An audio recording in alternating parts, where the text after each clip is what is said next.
condos in many markets are 30-40% of what's sold, and in many markets we stopped allowing them to be built. You change the market that much, what is available, you get what we got, and what we got is challenging is a good phrase to say. What we got is a broken housing system, and we got to do better. My name is Kevin McIntosh, and this is The Closing Table, where we talk to experts about their experience in real estate all across the country. Let's go.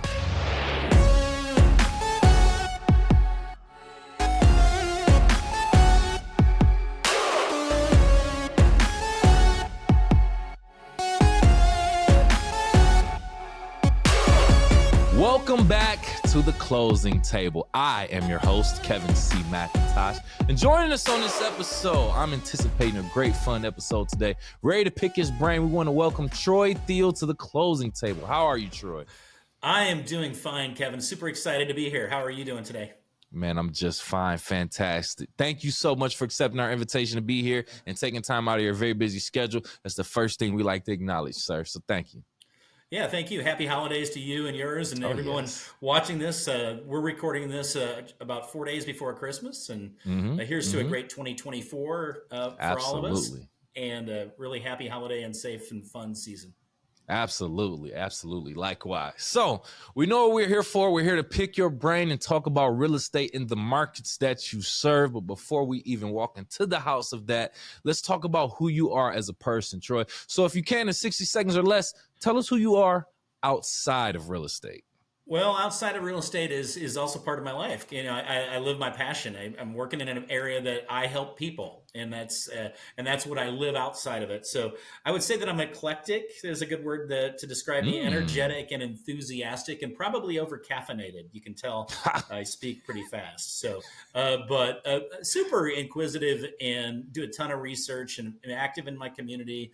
I'm a big advocate in housing and policy and in economic development and bicycle and pedestrian safety and public education funding. I live in Madison, Wisconsin, and we're the capital city. So I have access to a bunch of my legislative friends. I've run the Madison Downtown Coordinating Committee.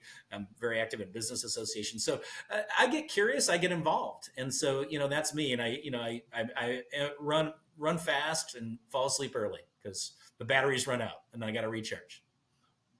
Troy, I already feel like this is about to be a great episode. You are dropping bars early, dude. Like what did you just say? You said, if I get curious, I get involved. Yeah. That stood out to me. I love that right there. Great. I feel like that's a great way to explain yourself. And just what you just said, being eclectic, just a few conversations we've already had, Troy, I already feel that energy from you, man. And it seems very, very contagious. So I'm excited to talk to you. And that's good to hear. That's good to hear that you are that type of individual that likes to get involved, that likes to get curious, and that likes to figure things out. So wonderful. Moving forward, let's talk about your actual real estate business. I just want you to describe it for us. And if you are able to, hit on a few key points. Where exactly you serve, where you're licensed, what you consider your niche or specialty, and or any notable achievements, please. Okay, sounds great. Yeah, I have been a real estate agent. Originally got my license in the Chicago area in Evanston, Illinois in 1993. And so got rocking there, was a top agent there until 2003 when my wife and I decided to move up to Madison, Wisconsin, where I was helping with some condo developments.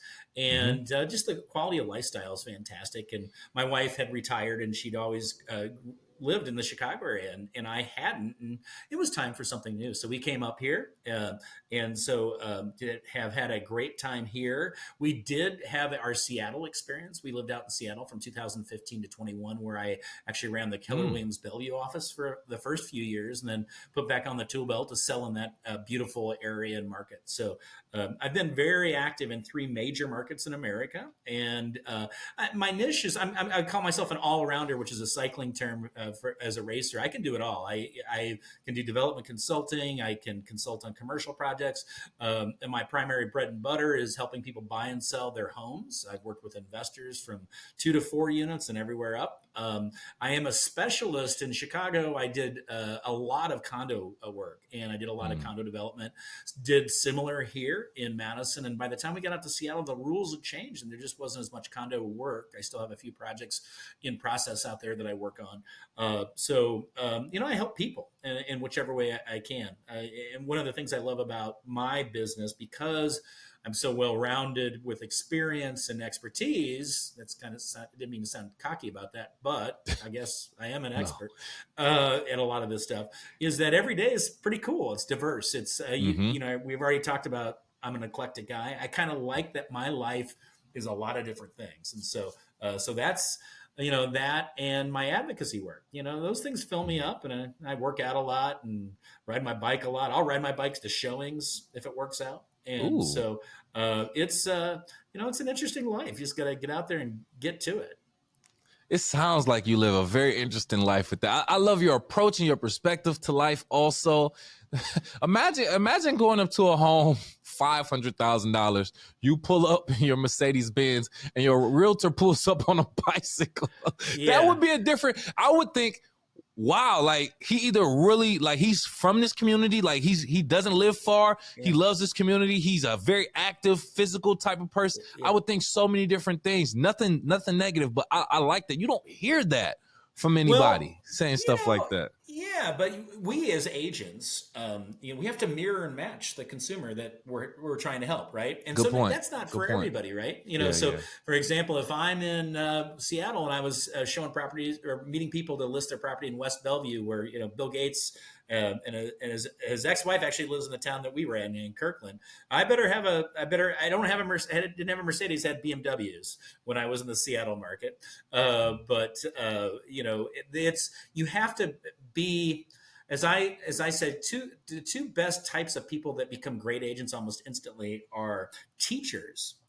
Teachers that get into real estate, especially younger kids, because they have to figure out 20 or 30 people, because we have a lot going on at a time if you're a busy full-time agent, and you've got to figure out those people and what are their buttons, what buttons make them happy, what buttons depress. And that's what a great teacher does in an elementary. I agree. And then improvisational actors is another one. I was in Chicago when I got my business started, and I knew a lot of the comedians and the actors, and I was in Evanston and actually had run the student center. So I know you have to mirror and match and make the person that you're interacting with comfortable with who you are to serve their needs. And so you've got to read those folks. You've got to listen to them. You got to take their cues. So, one of the beautiful things about the bike world is I'm on the state bike fed, and in Madison is a huge bike community. So a lot of my network and my referral base is folks like that. So, it's just easier, if I'm meeting somebody who's a cyclist, they're probably biking there too. So, I'll pull up in the nice sedan if I have to. And that's okay. I love my car. Of course. Car is cool. Yeah, man. Yeah, man. You said a mouthful, Troy, and like I said, I love the fact that you're embedded in the community. You stay curious and you stay involved. Also, well, you touched on it already briefly, but let's dig further into it. Your current market that you serve. I just want you to describe it. Madison, Wisconsin, right? That's what we're talking about. So describe it a little bit more for the average person or viewer who may have never been there. Maybe like myself. Yeah. How would you describe the culture, the weather, the environment, the notable landmarks, things to do, the people, please? Yeah, Madison, Wisconsin is a great place. It ranks high in the cities and metro areas this size. We have the University of Wisconsin, which is 50,000 plus students and another 50,000 plus staff and researchers and faculty. Epic, a huge software tech company has exploded here. It's 15,000 employees in our southwest suburb of Verona. We have the state capital. We're Wisconsin. We're a capital city, so all of that energy, and some of it's weird because it's politics, right? In America, kind of crazy today. Some of it is very helpful. And so it's also a beautiful area. It's called the Four Lakes area. We've got Lake Mendota, the biggest lake to our north, which is just a blast, and the university borders that. And then we have Lake Monona and the Frank Lloyd Wright Monona Terrace Civic Center there. Madison is a great city in the Midwest. One of the things I also love about Madison is while we've got that, we punch way above our weight in terms of culture, events, arts, music, Hmm. theater. But also too, I can jump on my bike back to the bike and be out on a bike path and 2 blocks away from my house, and I'll be out in the country in 10 minutes. And I can ride 100 miles west if I was in shape to the Mississippi River, or I've got all these trails. And so we've got this great rural environment that surrounds us. That's fantastic. We've got the driftless area, so there's topography. And then Milwaukee, a great major city that's getting better by the day. It's some Yeah. really fantastic things happening there. It's only 75 miles away. It's an easy drive. And then we have Minneapolis close 4 hours. If you drive faster, 3.5. Chicago's 2.5 hours. We're really well centered to absorb and be involved with a lot of the great things that the Midwest has Yeah. to offer people who live or visit here. And then the weather, it's the upper Midwest. It gets cold. It gets really cold Yes. in January and Yes. February. And I look forward to burning some calories shoveling snow because I I love know, doing it. right? I'm weird. That's a good Yeah. way to put it. Yeah. I'll be out on my bike later today. It'll be 38 degrees and I'll just be bundled up. I've got the right equipment. Woo. And that's how I'll get my workout today. Woo. We're fairly moderate. Global climate change is a big deal, and this is one of the reasons why there's resurgence. And I know we're going to talk about this a little later about my AREAA panel that I was on in Hmm. about the Midwest. But because of climate change, and where you live in Michigan too, we're near the largest source of fresh water in the world, the Great Lakes, Correct. right? And unfortunately, climate change is changing things quicker than we would hope it is, and people are making efforts at trying to slow that down. But the Midwest is ideally placed to be because of its moderate climate and the lack of the effects that are affecting other parts of our world, not just our I agree. country. We're in a good position. So yeah, it's a great place to live. I do like getting to bigger cities, and they're called cars. And if I'm going to be out in Seattle in a few days, it's called an aeroplane. We can do those things. I'm driving to the East Coast with my wife for 2 weeks next year for a vacation. I can get to DC comfortably in 2 days. We're going to drive to the Southwest from here. I mean, life's about adventure, and so Yeah. I was not a good vacation taker until I was about 30, and now I'm Hmm. catching up for lost time. So Nice, nice. yeah. Man, like you said, your life is an adventure. Handling Uh, business, being in different markets, still traveling, enjoying life with your wife, riding yeah. bikes. I mean, Yeah. oh my goodness. The most interesting man in the world, ladies and gentlemen, right here, Troy. I'm ready. I'm ready, Dos Equis. Did you hear That's Kevin? that's right. Right. Yeah. Yeah. Let's get into some of the economics though in your market, Okay. right? Talk data, talk numbers. What are we looking like as far as average pricing, average listing, sale to list price, days on the Yeah. market? Just give us some data, please. Well, Madison is it's been a super performer in the housing market across, the national housing market for a long time. Since basically the late 90s, that's when the renaissance of Madison sort of began. And like everywhere else, it's had its fits and starts. I started in this market in 2001, consulting on some condo projects, moved up here in 2003. We saw, like a lot of the Midwest, the drop. We actually saw the drop. I was in Chicago, remember, in the North Shore in Evanston. That market started to turn in 2002. That was one of the Mm, earlier markets that started to go negative. This market didn't start to go negative until about 2006 because okay. it was catching up. It was growing fast, and it's still growing fast.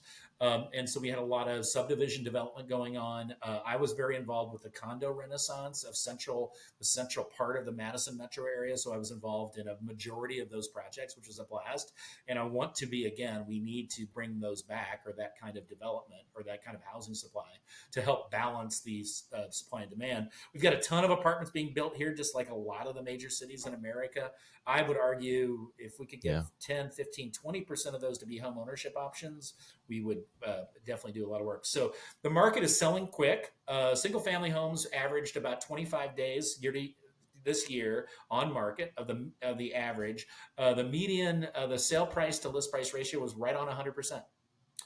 It slowed down. It was Mm, over 102% on July 1st. So one of your questions talks about the seasonality. We get into this time of season.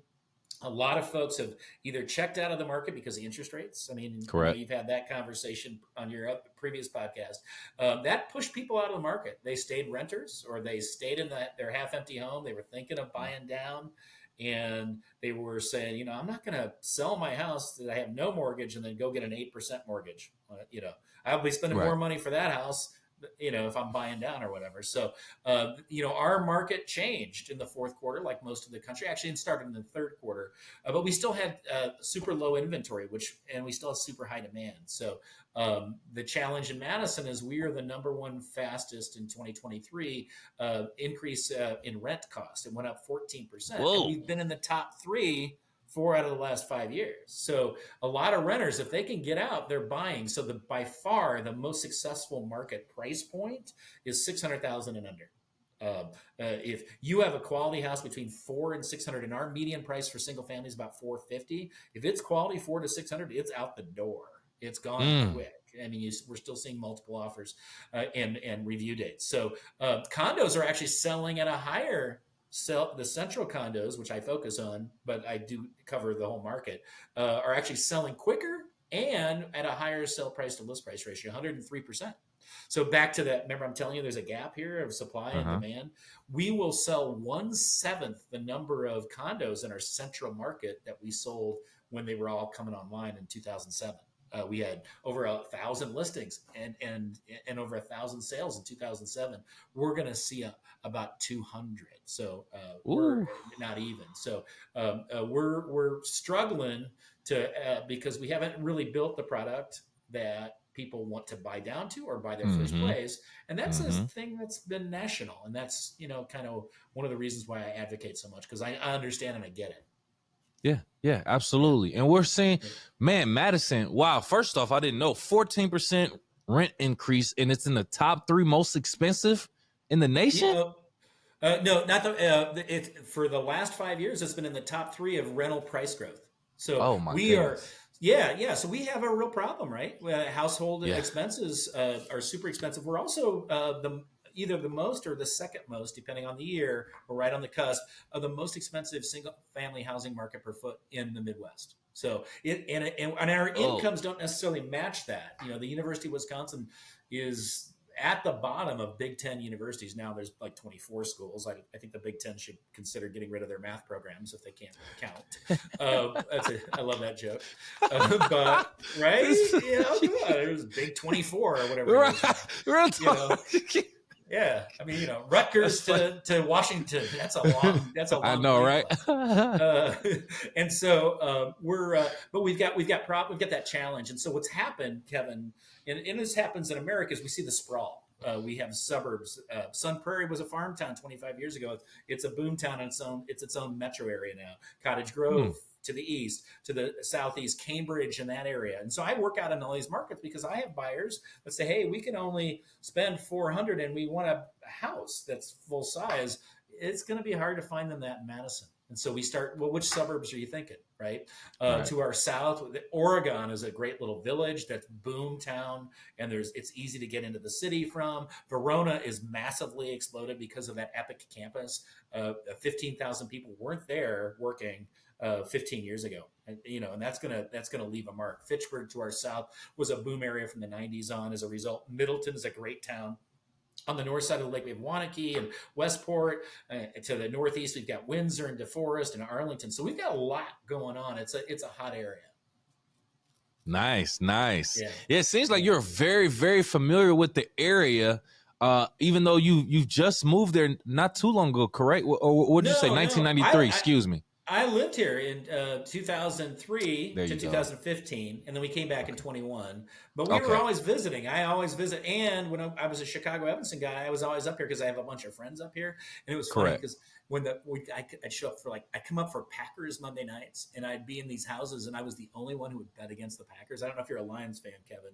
Yes, I am. Yes, I am. Because damn, they're having a great year. Go Lions! Come on, man. It's been a while. Yeah, and so my point. So at those parties, I was the only one betting against the Packers, and they would almost always lose. And like 60 people at this party, and one guy winning. And they're looking at you. I'm not sure I was going to get home. I thought they were going to beat me up before I got to my car. So that happened all the time. They stopped betting against me. Nice. It's a lot going on, though. Thank you for that insight into the Madison area. It's a lot going on. The rent price is increasing. overall, what I took from that is there's an affordable housing situation that needs to be taken care of. And there's a supply and demand issue also. So let's dig a little bit further into that. With you being an advocate for affordable housing, you actually started the Community for Affordable Housing, which actually it focuses on the awareness of the housing crisis in the Washington state area and helps Yeah. more Americans build their individual wealth through home ownership. Why is this situation important to you, and what do you need to help achieve your goals to help other Americans become homeowners? Yeah, it's key and critical. What we do for a living as real estate agents is we help consumers live the American dream, right? And it's real. I've been helping first time buyers get into home ownership since 1993, right? And what I have seen, and I've helped hundreds of them, and then in my projects, another hundreds of them as from the listing side, is that people when they finally own their own home, they have that equity and that potential to build that generational wealth. And almost all the time it works. It's also fixes their housing cost, right? In a market where, like in this market, where rent just went up like 14%. So if you're paying the average two bedrooms $2,500 a month, so you're just losing another $500 a month almost, right? And those are the kind of the rates we're seeing. So so it builds generational wealth, the stability, and then there's something to be said when people become homeowners. What I've loved seeing my clients for all these years and friends is how it changes their lives. That they become more serious about their careers, right? Oh yeah. We're grown up now, right? I'm married into homeownership. My wife had her own condo, so I got in it that way. But and then secondly, they become more serious about their relationships and about their future. And they now own a piece of their community. And I see them get more involved. And this is just a historical thing. And then from their personal wealth basis, you've heard the statistics, I'm sure, with other guests, but it's true. The average homeowner has wealth over 40 times the renter. 40 on average. Now, that sounds a little pat, but it's real because when you and I and the households in America retire, 65% of the current funds that people have as equity or wealth at their retirement, it isn't their Bitcoin or their beer can collection value or their baseball cards or their 401k or their stocks. It's the wealth of the equity of their housing. And then there's also multi-generational wealth passed out. It's not rare in markets here and across the country where the homeowner might be grandma and grandpa, and they actually pass the home down off the market to their son or daughter or their family or their grandchildren. And I see that's a really common Midwest thing. And I saw it a little bit in Seattle, not as much as I saw it here. So it's super key. But here's another reason why it's super key. I sell real estate for a living. This year in 2020, and there's another couple million of my colleagues that do too. In this year alone, we will undersell in America $3 million homes. 3 million homes. We will undersell 3 million homes compared to what we sold 20 years ago. And we've added 75 million people and all this wealth from the tech economy and the boom, right? Yeah. That 3 million is, you know what that is? That's 85 billion. 85 billion, that's a B, it's a big number of commissions. Poof. Woo. Agents, I care about my industry because I appreciate my colleagues and I appreciate what we do for the consumer in America. And also, every transaction in the median transaction puts $200,000 into the economy. Correct. Median. That's $600 billion left out of the economy. That's left out of loan. That's taxes, and we've got to fix that because these are big bubbles. Remember, people have said housing drives the economy, and my friend, we've got a sick housing economy. It's very sick, and those things are impactful. So the last biggest number I will give you, and I actually do have a presentation I give at speeches called "Real Estate by the Numbers." $5.7 trillion in 1 year. 15 years ago, the average American spent 14% of their income on housing. This year, it's 32%. That's 5.7 trillion. That's a big number taken out of other components of the economy. That could be you and me putting money in the savings for kids going to college or paying off college loans or healthcare or buying a new house or buying a new car, or activating the economy with furniture and purchases, or going on vacations.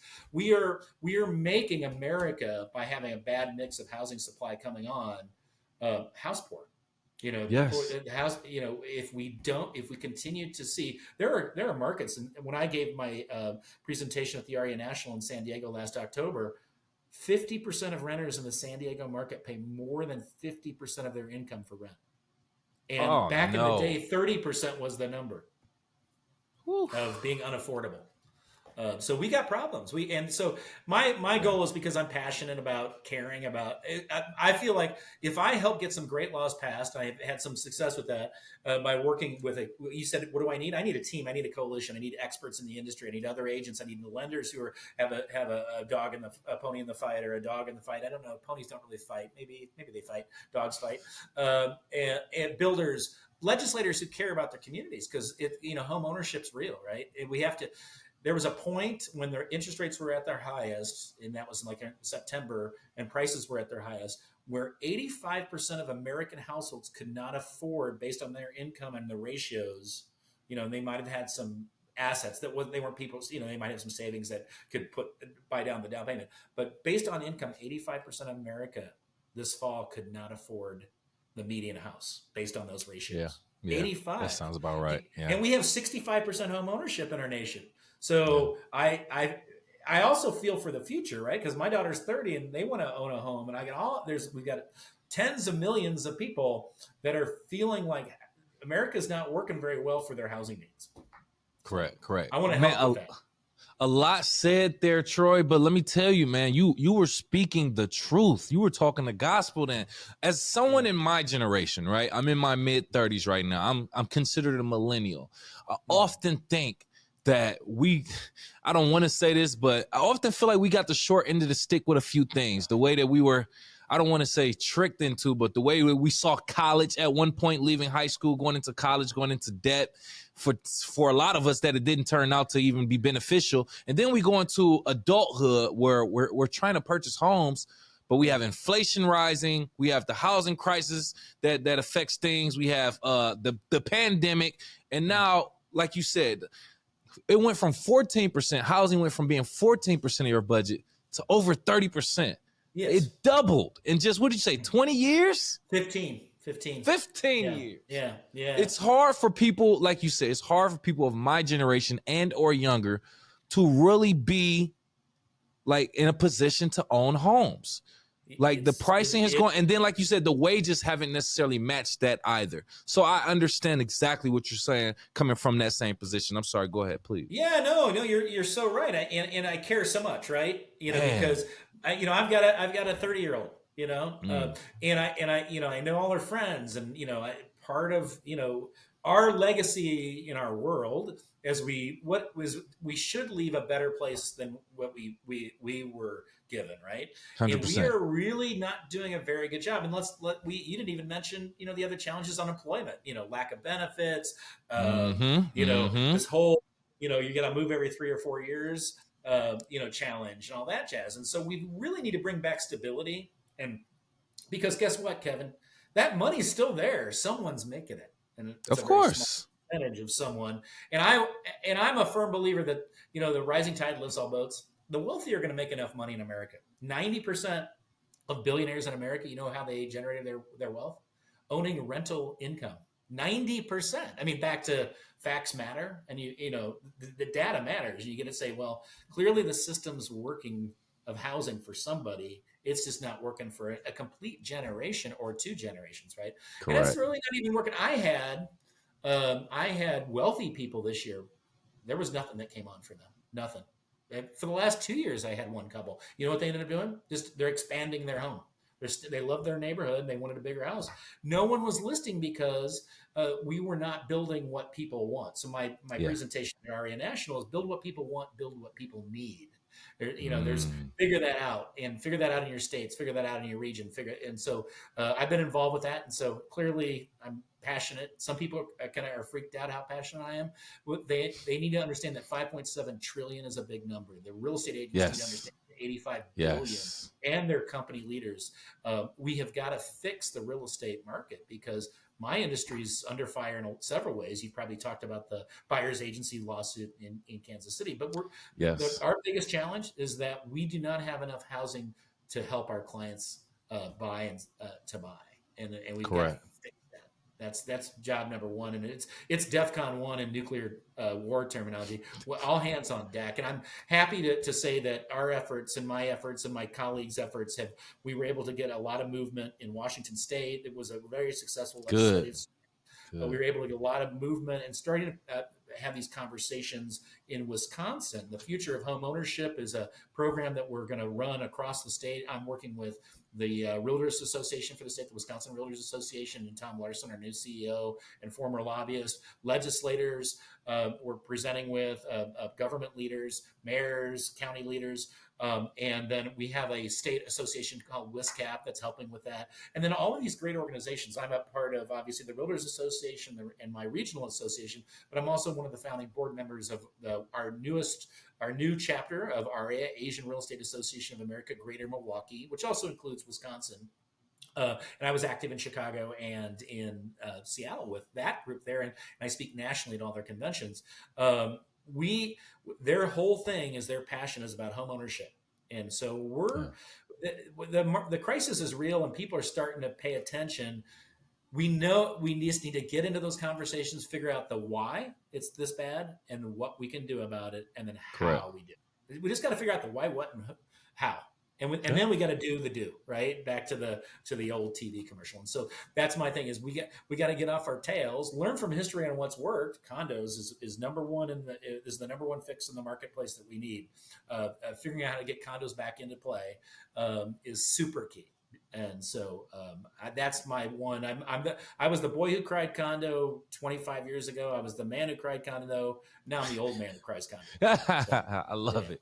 I love it. We got to continue to piggyback off of that. With that being said, because your organization that we spoke on also has a goal to change the condo liability laws.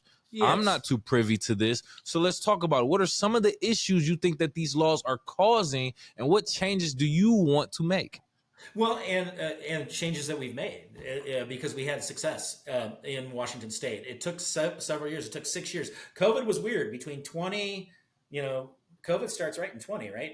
And we lived in Kirkland, the epicenter of the beginning of COVID in America. So it was really hard for legislators to really get a lot done because they were just hold and serve, right? Trying to keep things going and dealing with the whole Right. COVID economy stuff. But so the Condo Liability Act was an intentional act that across 31 states, the Trial Attorneys of America and a lot of the apartment associations, for one, attorneys are looking for a paycheck, right? And they wanted to create a system where they could sue condo developers very easily. They were able to get laws passed in 31 of the 50 states. Oh wow. Yeah, Oh wow. and a lot of those laws came into 05, 06. They were deleterious. They were stupid. They were no fault. And so their goal wasn't actually to find people doing bad things. It was just to say, hey, we're gonna sue you. We have a 10-year period that we can sue you, and we'll settle out of court. Similar to what you're seeing with the NAR laws. That legal firm was looking for a case and a judge that they liked to handle it for 10 years before they finally found the Kansas City guy. So that script is yet to be written. Do not write a conclusion to how that's all going to shake out because of that. But anyway, back to the condo laws and then the apartments. The number one competitor for condo purchases are apartments because they'd rather you and me or my kid pay them $2,500 a month that goes straight into their profit and not into the home ownership of that person. Now they can make money up front. So they ended up, no offense, but it's a special interest group. It's a super powerful lobby. So they bought off all the legislators to write these laws, to then create systems where they get tax credit programs to create new apartments because that will solve the problem. How's that working? In 2006, I think I shared with you the screenshot. Doge Analytics, in 2006, 54% of multifamily units built in America were condominium. You know what that rate is going to be in 2024? Less than 2%. Less than 2%. You see this drastic. That is crazy. Well, and so the problem then is if you are a person, you got nothing to buy if you're trying to get out of your house. So your house never hits the market. So you drive up you drive down that supply and the demand goes up. So that raises housing prices. So existing housing gets much more expensive. New construction sort of has to follow suit because they're like, well, we're going to raise prices because all of our expenses are going up and the crappy house is 400. I'm going to sell this brand new house for 450 when I could make money off it for 375 or whatever, right? That's just a generality. And then the other thing is a lot of us, we downsize to a small house, smaller than our other home. But a lot of first time buyers, condos are the price point that they can afford. And we stopped building them. So we're keeping those people in renting, and we're raising those rents in Madison, and they're not saving any money to buy again. To buy when the time's right. So it's this constriction of the supply also happened with first-time home ownership starter homes in America. I don't know if you've talked to a builder on your show, but you see what the drop was nowhere near as significant as condos, but the drop was significant. So condos in many markets are 30-40% of what's sold. And in many markets, we stopped allowing them to be built. You change the market that much of what is available, you get what we got. And what we got is challenging is a good phrase to say. What we got is a broken housing system, and we got to do better. Oh my goodness. And this is why I have to just put so much respect on what you're doing, because I've had literally, I think this might be like the over 200th episode. And I don't think I've talked to too many, if any, agents who are literally out there doing the work to change the laws for these for housing. It's a struggle because agents are, I see that my undergrad and master's is in political science and American politics. I understand special interests and how they manipulate public policy to make money, right? And so my dad was a journalist. He says, follow the money. Find out the cause of something. Well, who's making the money? And the challenge is that, apartment developers deserve to make money. But here's the reality is they are getting tax breaks, permit breaks, for sure, income tax breaks, deductibility. The playing field is not level. The average apartment developer saw their profit increase in 1 year in 2021 because of COVID, because of all the federal subsidies. 57% their profit went up in 2021. 57%. That's crazy. Nationally. That's the data. Something's not right? And then they got a big tax. The high wealthy people got a big tax cut at the end of the Trump administration. Or near the end. So, in America, we've got to figure it out because our wealth gap is just. If you're paying attention to that, and housing is so key to a consumer's wealth. So I'm going to keep fighting. I'm taking more punches, but you know what? In baseball, if you're up to the plate every day and you're successful 3 out of 10 times, you make the Hall of Fame and you help people and you have a great career. I'll take the punch. I'm water off a duck's back. I'm going this way. Good point. I need more teammates. That. Yeah. I love that, man. You are doing the work. We appreciate you putting boots to the ground. So you were also a speaker at a recent event, the Future of Home Ownership in Wisconsin. Let's just talk about that. What were some of the main points made during that event? So not only was I a speaker because I was the moderator, but I did do some great interchange, and I make for a good moderator because I get my stuff. Is I actually coordinated it. So we started our AREAA chapter, and AREAA is such a great, powerful national voice for increasing home ownership opportunities. It's in their first sentence of the mission. It's one of the reasons I love that organization, and I'm very involved with it. But a second, so I strategically set it up that I'm as the board of director, I'm involved with public policy around housing. Increases, right? So we get more homeownership in Wisconsin through our chapter's advocacy and teaming up with other groups. And so I helped get Tom Larson, our new CEO and current lobbyist, and then 2 state legislators that I know who care about their communities and want to see something change. And then we also we had sponsors from several great organizations and some of our other minority-based organizations, NAREP, the National Association of Hispanic Real Estate Professionals. NAREB, the Black Real Estate Organization, and then our State Realtors Association, and then our Diversity, Equity, and Inclusion Committee sponsored. And so we've got, we need all hands on deck, right, to fix this. And we need to come together. We need to have the conversations again about the what, the why. Things are happening. We all know the market's something's wrong. 5 points. Something's really wrong. And so we got to figure out the why it's this way. And then what can we do about it? So we started, that was that conversation. And so the legislators really appreciated the conversation. They had their passions, they had their thoughts. But what's happening is, like you said, the realtors, we're all this busy keeping our, and some of us, I'll spend 10, 15, 20 hours a week doing this stuff because I care so much about my community. I've made a good living helping people, and I'll continue to do that. I want more agents to make a good living helping more people, because my kid and you and future generations in America deserve the true American dream of home ownership. Yes, yes, yes. And we need more help from people, professionals, I should say, from Yeah. professionals like yourself, that are out there doing the work and helping people, like you said, of my generation actually come home. And then I like that you also are hosting events like this. You can lead a horse to water, but you can't make them drink. You can host No. these events. You can't force people to come. So you want to help people that are interested in helping themselves, also who really want to become homeowners, but then to a certain degree. And I think I just had this conversation with someone not too long ago. You also have to make sure the information that you're putting out there is really being not only consumed, but understood.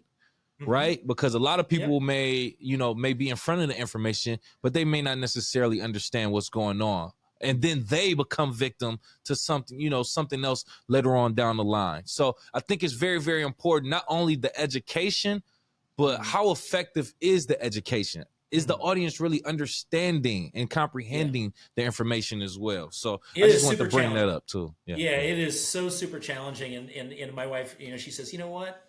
You got to do a one pager, which For the sure. housing For market, sure. because there's so many different fixes. It isn't just about condos, missing middle, upzoning, permitting, yada, yada. There's a lot of different deals. Right. And so it is challenging, but the success is in the follow-up, Kevin. Right. And so we're already following up on these. We already have legislators talking. My phone rings with legislators saying, hey, I'd like to be on your next future of home ownership. When the legislators are starting to say, "Hey, they want to be at your table," you're doing something right, right? Right. Right. So I helped with some editorials about this. So today's the next best. System's not right. It's been wrong for a while. Today's the next best day to fix it. You're heading in the right direction too. You're heading in the right Yeah, direction. Love to be yeah, that. Love to hear that. Condo conversions. yes. You mentioned that as what you would consider, and correct me if I'm wrong, your solution, one of your solutions to Yeah, this affordable housing yeah, situation. So can you yeah. talk about what condo conversions are, even though I feel like I know what they are, but talk about Mhm. what they are and how they can benefit potential first-time home buyers? Yeah, you'll see this. I mean, just look around communities that you're in. Chicago, a lot of existing apartment buildings. When I met my wife, she lived in a 1915 National Landmark apartment building that in the late 70s was converted into a condominium. My wife bought her vintage, beautiful 1915 small two-bedroom for $79,000. She was a 24-year-old professional in the phone system world. Right? It was affordable. It was cheaper than rent. It was her own place. She finally got a piece of the community. You asked me to Nice. think about telling some stories that replicated hundreds of thousands of times, if not millions of times across the country, right? In Chicago, 35-40% of what sells every year is condo. In Boston, same ratio. LA, a little less, major cities.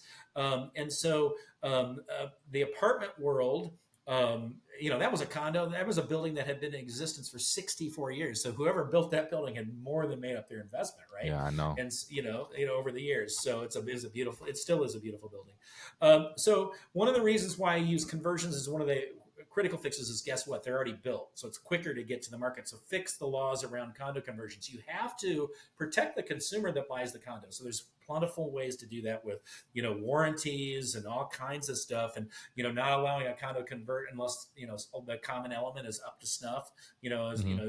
and is in good shape. You use inspections for that and repairs. And then you have developer, paid warranties as well. And then you can also do things like a percentage of every home sales, which is what we did in Chicago, went into the reserve fund for future expenses.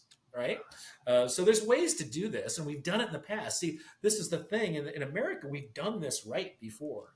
We just let that one special interest sort of shut that down. And then, Yep. like you said, the realtors are too busy to do it. The builders are actually making money easier. That's why they switched to apartments, because the laws made it so much easier and all the tax breaks. So the condo conversions will work in several. I'll hit the high points. You can pre-sell to existing tenants. In many of my projects, half of our buyers were the renters. We converted them to homeownership, and they didn't even have to hire a moving truck. They just stayed in their unit. So we increase pre-sales. We turn tenants into owners, and that's All right. key and critical, right? Yeah, I The agree. second one is it's a lower price basis, it's a lower price basis. It's not having to build at today's cost, today's Mm-hmm. interest rates, the cost of land. Yeah, I mean, we're at record prices, right? In 2004, there's a beautiful apartment building right over here, 2 blocks from my house, I could sell 48 units in a heartbeat, probably in a week if we priced them right. If Mm-hmm. the Of developer priced course. them right, and so we need to figure out how that is. And so because those cost $100 a foot to build. Today they'd be $275 a foot.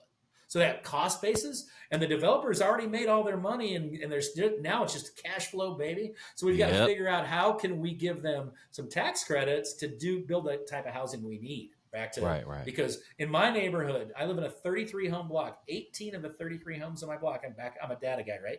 I do my research. That's half of what I do. 18 of the 33 homes are people that have lived in their homes 30 or more years. The average age is 82.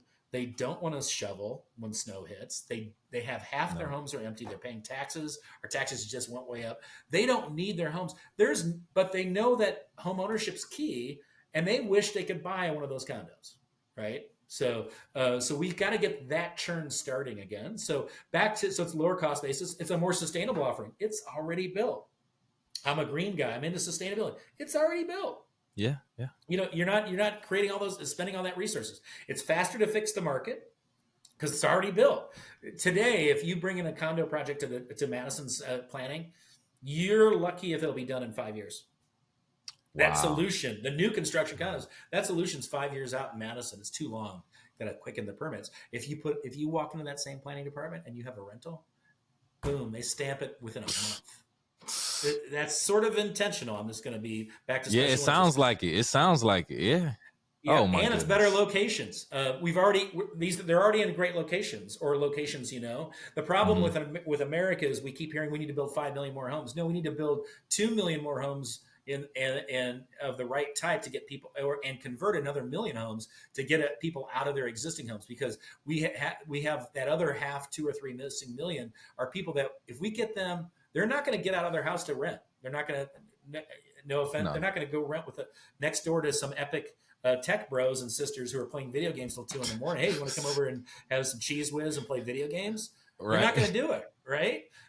And so because they want to control their space and they want to control their cost of payment. So it's better locations already. And then there's no NIMBY issues. Not in my backyard, NIMBY, that phrase. You hear that acronym all the time. And not in my backyard. The neighborhood can't object to it because guess what? It's already a residential project. It's already residential. It's already that use. So you lose that kind of objection. So it just works. It just works. It's cheaper, quicker, doesn't have the rigmarole. And so we've got to, that would be the number one fix that would have the most impact, is my argument. That's very insightful. Now that you explain that, I think back to an old elementary school that I attended in South Haven, Michigan. And I went there in like 3rd grade. I grew up, obviously didn't go there. I came back a couple years later and found out they turned the entire school into condos. I was like, why? But now that you're explaining it, it makes sense. It provides more housing, an opportunity to own your home. It was easy to convert. Yeah. It's so many factors. Now that you put it into perspective, I understand it. And I agree cool with spaces. Yeah, and those houses, adaptive reuse is really cool spaces. And that's another fix is around mixed use, taking things that were formerly another big that was school zoning, right? So that would have been it wouldn't have been industrial; it would have been municipal zoning or whatever. Now allowing the mixed use to include residential. Adding that, and a lot of cities are doing this, and so you're seeing adaptive reuse in a lot of areas. You're seeing failed retail malls get knocked down, and then retail coming back, and then housing above. The challenge with a lot of that is it's almost all apartments, and that's not fixed. I have a hashtag in my advocacy called #FixTheMix. If you go on #FixTheMix, you'll see a bunch of my LinkedIn posts about it. We have got to fit. If we just took my suggestion, 25% of the apartments that are being built and they became condos, that'd be a huge. If we gave the same kind, if we leveled the playing field between apartment developers and condo developers, because they're oftentimes the same group, and give some of the tax breaks that were given to the apartments only, that will help. If we give those kinds of tax credits to say, hey, you've made a ton of money off this project, we will give you these tax credits to convert that to home ownership because it's so key and critical to our community's economy and to home ownership for our future community. And that's where I'm at. I think that's, quite frankly, there's an election year coming up, and I'm going to be pushing some of my people. Quite frankly, I can be. I'm not a good politician because I disagree to people in their face. I'm not smooth that way. But man, we need more politicians to step up and make these changes. Well said. Well said. I would agree. Yeah, especially if that's what we actually need to solve this housing issue, this housing problem, the affordability issues. If we need laws passed, we need we need the lawmakers to step up. And we also may need more professionals like yourself to actually get into their ears. So and that's what the Future of Home Ownership program. That's what we're doing, and it's working in the conversation. Right. Yeah. You mentioned that you were also part of. Help me if I say this wrong. AREAA, the Asian Real Estate Association of America, an event called Breakout: Modest Prices in Midwest Nicest. Yes. Interesting title, first and foremost. What was the discussion at this event, and why was the Midwest the highlight of this topic? Yeah, so AREAA, we have a national convention every year. So this year it was in Chicago at the Swiss Hotel. I've been there. So yeah. And so it was a great conference, and there was over 1,000 agents and people in the real estate scene from around the country, actually around the world. There were people from China and Japan there, and Thailand and Vietnam as well. And AREAA throws a great party. Boy, those conventions. If you want to party, you want to go to an AREAA party. I'm back at my hotel room. I stayed at my friend's loft condo in downtown Chicago for free. I'm so cheap, and just walk to the convention. I can use the money for other things. I'm efficient. And so I owe him dinner still. Anyway, so that's why it was the Midwest, because we were the host. The Midwest was the host. Right. So a lot of the folks come from other places, and so we wanted to have a breakout session that educated professionals in real estate from other areas about what's happening in the Midwest. So on the dais, my friend Peter with Guaranteed Rate was the moderator, and he also put in a lot of great content. I was, from Madison, Tone, a great real estate owner for a firm in Minneapolis with 80 agents, was there in the Minneapolis metro area. Rodalyn was fantastic. She is Detroit and Columbus. She works in both markets. She's in the marketing team for Rocket Mortgage too. Okay. And then she's in a development commercial team, real estate team in Columbus. And then Susie Park, who's the head of that chases residential home lending in Chicago, was also on the panel. And so our point was, our conversation was around what's happening in the Midwest, kind of a baseline, and then where the trend lines are going and then why the trend lines are going. And, you and I, we share Midwest living. We were the Midwest was in other parts of the country, but the Midwest was really brutally damaged from the late 60s on, with the industrial base, the Rust Belt syndrome. Yes. So quite frankly, the Midwest, and it was great to be in Detroit and see some of the great things that have happened. It had been 20 years since I'd been there. This summer I drove over for it, I was telling you about. In Chicago, I know much more intimately because it's always been in my life. But man, Midwest, we do stuff. We get out and get stuff did. And we innovate and we adapt. And so hashtag resilience is my word of 2024, because the world is tough and we got to be resilient and we got to accept our things that don't go the way we want and work on the ones we want. So I think that panel was really well received. I think we gave people really good information, and there's a lot of great things about the Midwest happening, and that affordability, Midwest niceness. It's true. People are pretty darn friendly in the Midwest. Modest prices. Our prices are a lot cheaper than the coast. Man, that's a fact. Dang, my house in Seattle that I sold and the house here, like 3 times as much money. And yeah, and I'm in the most expensive market. Wink, wink. So in the Midwest, or one of them, top 2. So it's real. That housing crunch is really brutal to people on the West Coast, especially. It's pretty brutal on major parts of the East Coast too. No, that's a good point too. Yeah, I think more light should be shed on the Midwest, because, like you said, this is one of the regions of the country where you can find some really affordable homes relative to the other regions of the country. Talk to agents all across the country. And trust me when I say some of the numbers that they put out, I'm looking like, whoa. But then we get into, like you said, the Michigan, the Wisconsin, the Chicago's, the Toledo's. You're talking about you can find a home less than 300,000, 200,000, 250.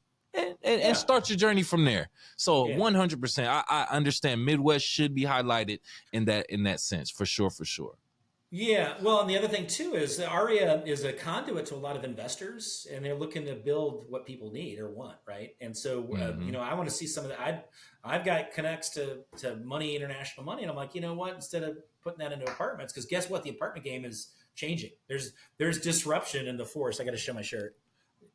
Darth Vader. Nice. There's disruption in the force of the apartment world. And I want those people to say, hey, we can diversify our business and let's convert some of those apartments we own, or let's build a few condos that we need and still make money. So, but a lot of those investors, so I'm very active in hanging out. When I was in Seattle, we were in Vancouver all the time. We'll be there next week. Vancouver is an amazing place. A lot of that money for the 65% of their multifamilies are condos. In the development world, the last 10 years, all of the seed money is coming from, almost all the money is coming from Asia. In Seattle, a super majority of the condo projects that are going up, which are tower condo projects, are Canadian, Vancouver people bringing some of that Asian related money and their money from Vancouver down to Seattle. So it's a thing that works, and it, we need to make it work better. Troy, your energy, your enthusiasm, it's all contagious. Since the moment we first spoke on the phone. So I want to pick your brain in this sense. Is there a movie, a book, quote, philosophy that you live by or that you consume that you feel like shaped or changed your perspective personally and or professionally that you can share with us? You sent me the questions earlier, and I love this question. This is a beautiful kind of wrap up question. I guess, we learn from our parents sometimes, right? And so my dad was a journalist by trade, and he always said, and I was his only child. My mom had been married, so I have 3 half brothers. But my dad always said, and my dad was a very important journalist. He won some major awards and the civil rights movement. And, if you're familiar with the Green Book, my dad was one of the original people that wrote that treatment. He was friends with Professor Story that movie's about. My dad grew up in East St. Louis, Illinois, right? And those were some tough times, and during the Depression. So he's just one of those Illinois populists, and he always said, you know what? He says, the right thing to do is always the right thing to do. That's what he would say, right? And he would do that with his students at college newspapers that he ran, and he'll follow the money, right? Because investigative journalists, who's making the money? Because at the end of the day, that's why something's happening. Oh, for sure. Right. This is not rocket science, but people forget the simple things that they should do. So I love movies, and I'm wacky. You can see I got Woody. We were talking about Woody, and I got, a big boy there. I need to lose weight. Pokey's up there. Groot's up there. But for me, I think when I was in grad school, a friend of mine, who I shared office space as a graduate assistant, he had on his little table wall, handwritten on a little yellow piece of paper, like a small notebook, and he'd taken it out and put it on his thing. And it was Ralph Waldo Emerson's Respect, the poem Respect. And it's just that resonated so much with me. I'm like, and when he went to move, I said, "Are you gonna?" And he started to throw that away. I said, "Can I have that?" I still have that. I don't know where it's at, but I'd show it to you. It's just a great way to live life. From a movie element, Bill and Ted, Excellent Adventure, be excellent to each other, right? There you go. That's, you'll see, if you go to my Facebook, you'll see that. Every now and then I'll just throw a GIF out of that. But to laugh often and have much, to win the respect of intelligent people and the affection of children, to earn the appreciation of honest critics and endure the betrayal of false friends, to appreciate beauty, to find the best in others, to leave the world a bit better, whether by a healthy child, a garden patch, or a redeemed social condition. To know even one life has breathed easier because you lived. this is to have succeeded. It almost breaks me up every time I say it, because that's why I'm here. I'm not here to look good. Clearly, I'm not here. I don't chase the money. Money means nothing to me if I'm not happy, and I'm happy helping others. So. Yeah. Man, Troy, you start the episode dropping bars, you end it dropping great bars, great knowledge. We appreciate you so much. At this point, if you have any last words and or want to tell people how to reach out to you, the floor is yours, sir. Kevin, I think I've said enough, as they say. But I clearly, if anyone needs anything here in the Madison market about the housing market, that's great. If you want to ask about housing advocacy, I've got 2 meetings set up while I'm on vacation. I'm talking to people because it is so key and critical that we, as people who serve our community and our clients in such an important, and our consumers in such an important way, that we're involved in helping fix it. Because my ear to the ground when this headphone isn't on. My ear to the ground is 724 365.25. I take days off, but I'm out. So like, we're in New Orleans 2 weeks ago, and I'm taking pictures of cool projects, and I'm using those in my stuff, right? And I'm calling the developer and asking them, well, what's there, what's that, what was your land cost, what's your build cost, and I saw a beautiful 4-unit in the Carrollton neighborhood of New Orleans. I'm like, I want to do that here. And so I had a meeting in Milwaukee with developers. I'm showing them these photos. I said, let's do these, because you can learn even when you're on vacation, and you can help people. So it's, life's cool. Life's about adventure. Life's about diversity. Life's about different experiences. But stick to your guns. I've got some big guns that I'm sticking to, and it's working, hopefully, and I'll just keep trying. Perfect. Well, thank you again, Troy. We appreciate you for showing up and pulling up a chair to the closing table. Yeah. For our YouTube audience watching right now, if you've gotten to this point in the video, do us both a favor. Hit the like button, please, and thank you. Make sure you also subscribe and share the content. And if you're listening on Apple, Spotify, or any other podcast platform, do the same. Give us a like, 5-star rating, and also share the content. And I also like to leave our audience with a question before we get out of here, Troy. So this is for the audience. What is the most you have paid for rent in your market, and do you think rent is fairly priced in your market? Don't tell us now. Leave it in the comments below. Besides that, we'll talk to you next time.